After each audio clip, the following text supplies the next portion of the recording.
This morning we're continuing Nutrition Month here on the morning show, and a well-planned vegetarian diet. It's a healthy way to meet your nutritional needs if you're doing it right. Sarah Burbee, a registered dietitian from Capital Regional Medical Center, has come here this morning to teach us more about what we need to know about a plant-based diet. Welcome. Thank you for coming this morning. And is there more than one vegetarian diet, would you say?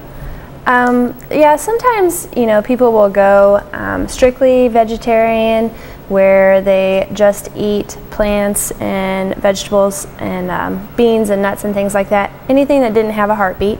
And then sometimes people will add eggs to that, which didn't technically have a heartbeat either, if you want to get specific. But and then we have like pescatarians, which will also include fish in with that.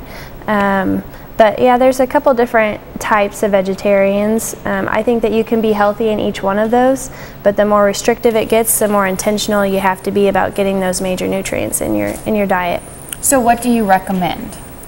I don't know that I could have one recommendation.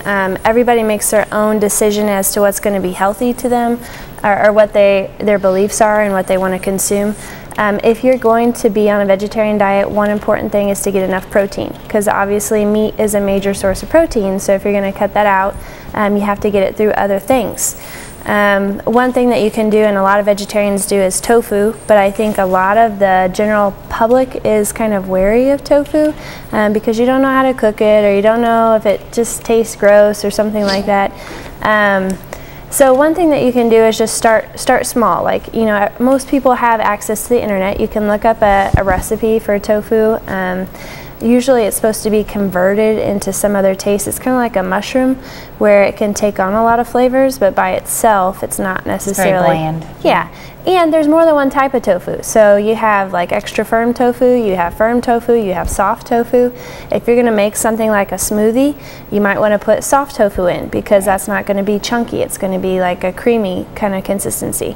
I had a friend that when her kids were growing up, in order to get them some protein when they were toddlers, she would make smoothies for them with fruit, but she would put some soft tofu in there.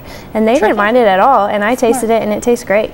But if you're going to make something that's more like a meat, you might want to look into like an extra firm tofu or a firm tofu. You can marinate it, you can grill it, you can make it however you make meat, or some people make tofu eggs. I mean, the possibilities are kind of endless. So it's just... So if you're going to have a vegetarian diet, make sure that you're including that protein. Right. And you recommend doing that through tofu.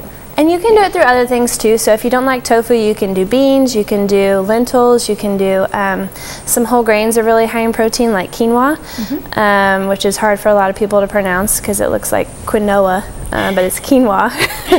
And then also there's things like low-fat milk or cheese or things like that. If you're going to include dairy in your diet, then that's great. All right. Well, thank you for those recommendations. You're welcome. We're going to be back with more recommendations when it comes to your nutrition. But for now, back to you guys.